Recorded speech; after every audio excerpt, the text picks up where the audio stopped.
Hey Pisces, and welcome to your bi-weekly reading. So this is the time frame of the new to full moon. So the new moon on July 17th in Cancer to the full moon on August 1st in Aquarius. So that is what we are taking. I'm still feeling this card. That's what we are taking a look at. This has come up for a few people, for a few signs. Today. These are short and quick readings, so if you want a more expansive, extensive reading, you can check out the monthlies. The monthly goes over beginning, middle, end of the month, challenges, advice, that kind of a thing. So I'll link that at the end of this video so that you have that to go check out if you would like. This deck today, a couple times I've had to reset it. So that's one thing. The other thing is that the astrological highlights video, hope that wasn't too loud for some of you. The astrological highlights video for the for the second half of July is up, and I will link that at the end of this video as well. It's time-stamped, so you can skip around to the different dates or according to transit. So it's time-stamped, so you can check that out.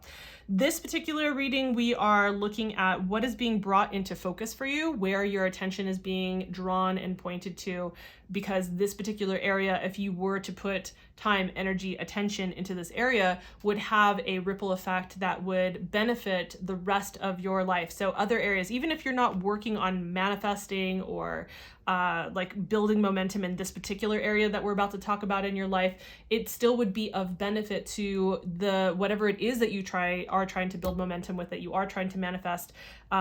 If you were to focus that time, energy, and attention in this area, somehow it would be helpful to what you're up to and what you're doing.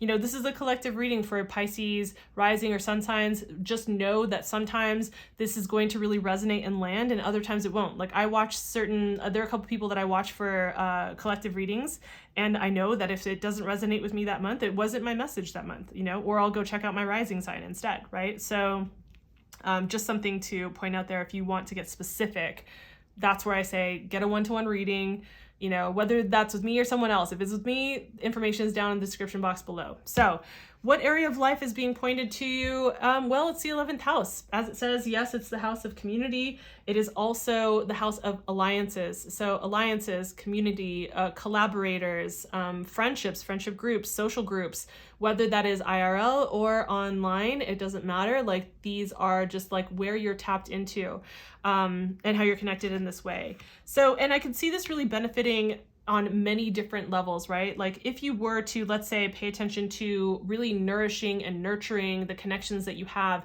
if you were, let's say, working on a project or you have your own business or something like that, nurturing and nourishing and connecting and networking with those people could really be of benefit, maybe to getting the word out, getting support for whatever it is that you are trying to create and put out into the world, right?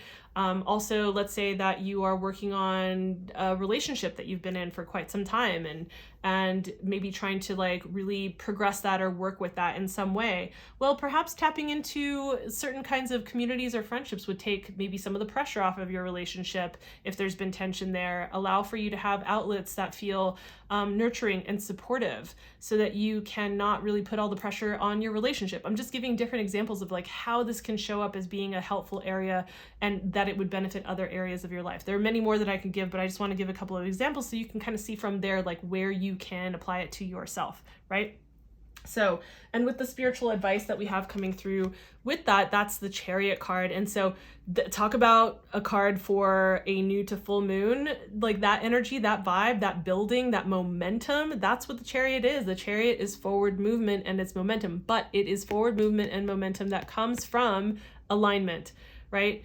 It is in being aligned with however you are connected to whatever form of whatever power that you believe is greater, or a, spirit, universe, guides, whatever it is, however you're cosmically connected, whatever that means for you, being connected in such a way where it's connected into your inner knowing, your intuition, your speech, what you what you think, what you say, and your heart space, right? What you feel, and coming down and being connected into your will, right? The will is actually, all of these being in alignment is what brings powerful, clean, clear energy and bursts through the solar plexus to really make the chariot go. He doesn't have reins. He doesn't tell the horses where to go. His will tells them where to go because everything is in alignment.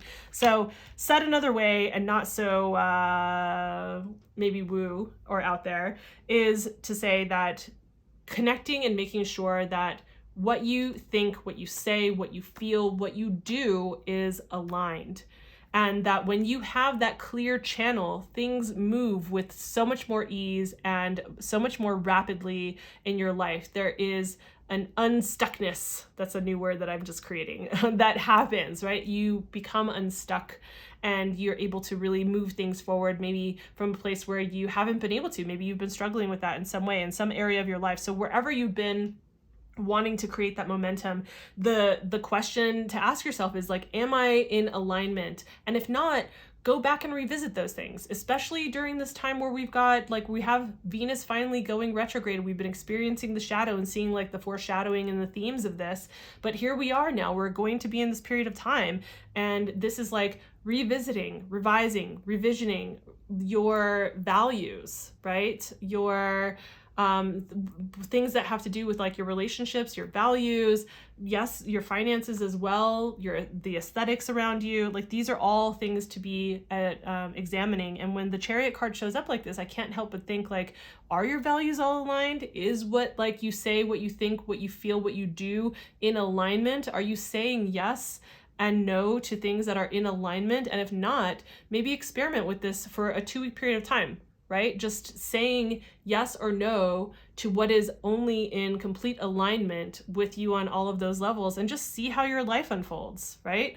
See what happens, or see what comes up where you feel confronted, and that's something that you can now be aware of needs to be addressed, or see how things really move forward or open up because of doing that as well. And it might be a little bit of both, honestly, because when we're not quite in alignment, or maybe haven't really revisited that, and so we're not in alignment over maybe a period of time, we may not realize that we've allowed certain things or people or projects to come into our life that we would have said no to. And so there might be some stuff to kind of clear up inside of that, like a little mess to clean out.